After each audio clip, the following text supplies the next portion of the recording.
NJP station লাগোয়া ঠাকুরনগর রেলগেটে যানজট এড়াতে ফ্লাইওভার তৈরির দাবিতে বিজেপির অবস্থান বিক্ষোভ।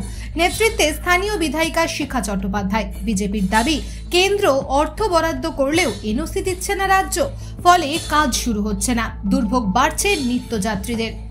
ব্যুরো রিপোর্ট, ভয়েস বাংলা সংবাদ।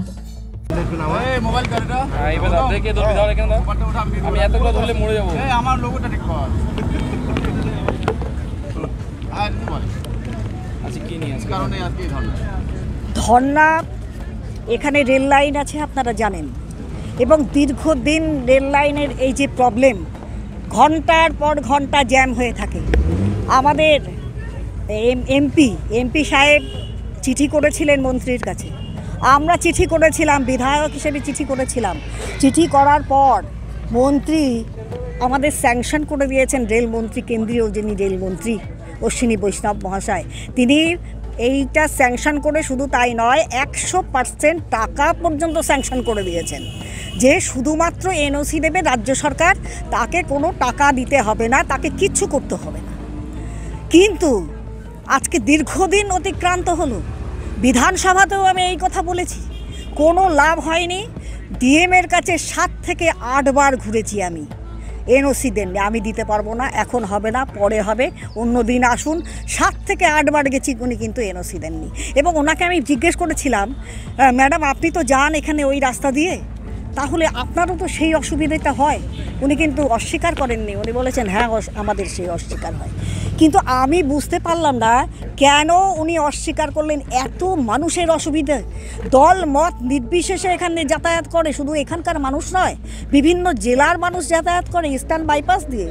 আজকে এইখানে একটা ফ্লাইওভার হলে মানুষের কত সুবিধে হয়ে যায়, মানুষের সময় বাঁচে। একটা পেশেন্ট গেলে ওখানে আটকে থাকে, কোনো নেতা মন্ত্রী ওনাদের এলেও তারাও আটকে থাকে, এটা সবাই বুঝতে পারছে।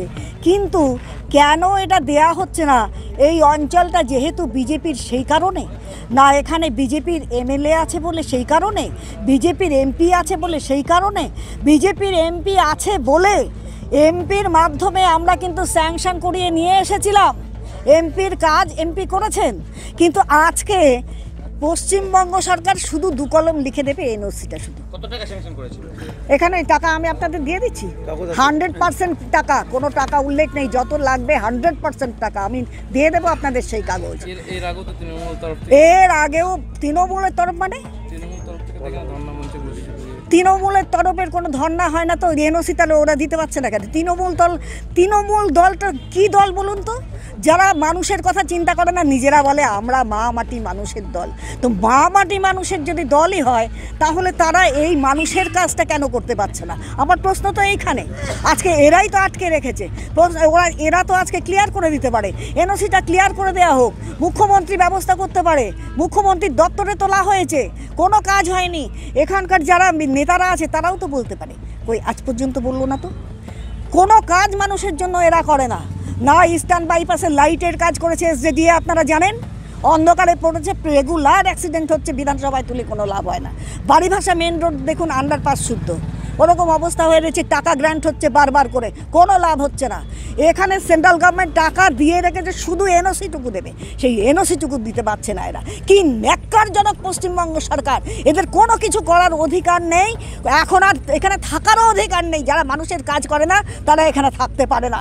পশ্চিমবঙ্গের মাননীয় মুখ্যমন্ত্রীকে আমি বলি, ওনার দলকে উনি ঠিক করতে পারবেন না, ওনার হাত থেকে দল বেরিয়ে চলে গেছে, সুতরাং উনি আর পশ্চিমবঙ্গে মুখ্যমন্ত্রী থাকার যোগ্যতা ওনার নেই।